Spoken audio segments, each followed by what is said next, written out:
Autoritetet veterinare shqiptare kanë konfirmuar rastin e parë të murtajës së ruminantëve të vegjël në vend. Sëmundja u identifikua në një fermë barshtimi Dhish në njësinë administrative Posrib. Mostrat e marra në terren nga shërbimi veterinar janë analizuar nga laboratori referencë i Institutit të Sigurimeve Ushqimore dhe Veterinarisë, i cili ka konfirmuar praninë e virusit. Drejtori i përgjithshëm i shërbimit veterinar, Sulejman Kullolli, ka bërë me dije se do të bëhet eliminimi i kafshëve të prekura nga murtaja dhe ferma do të izolohet në një perimetër 3 deri në 10 kilometër.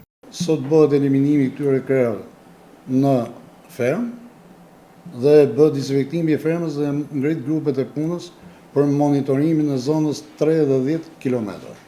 Ndërkohë ka dalë dhe urdhri i ministrit, i cili ndalon lëvizjen e këtyre kafshëve në territoret marrëna zonës 3 dhe 10 km, që i bie Bashkia Shkodër dhe Bashkia Mërësisë Madhe, ku nuk lejohet lëvizje e kafshëve. Ndërkohë në këtë janë bllokuar lëvizjet e kafshëve nëpër tregje, nëpër thertore, në mënyrë që ndikojnë ose të parandalojnë përhapjen e mëtejshme të sëmundjes.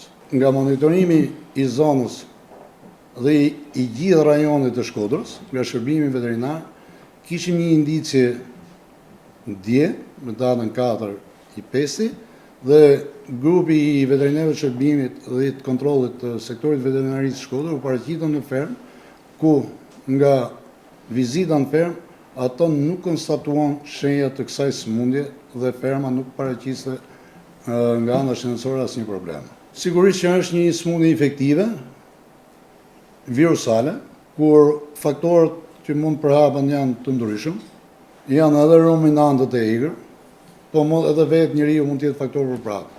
Por me masat kufizuese që ne nga dita që kemi dyshuar për këtë sëmundje dhe me marrjen e përgjigjes pozitiv, janë ngrit grupet e punës, kanë dalë urdhët përkatës, në bashkëpunim me gjithë institucionet, me bashki, me AKU, me mjedis, me policinë e shtetit dhe me policinë bashkiake, do marrin gjitha masat për ndalimin e lëvizjes së këtyre kafshëve nëpër territorë.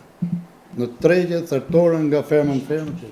Atëherë kemi të bëjmë një fermë të vogël, prej 18 kokë dhi, e cila nuk ka dalë në treg, as qumshi as mishës, ata janë dhi të cilat janë për prodhim qumshi dhe jo për mish. Autoritetet u kanë bërë thirrje të gjithë fermerëve dhe mbarshtuesve të kafshëve të imta që të zbatojnë masat parandaluese dhe të kufizojnë lëvizjen e kafshëve brenda dhe jashtë fermave.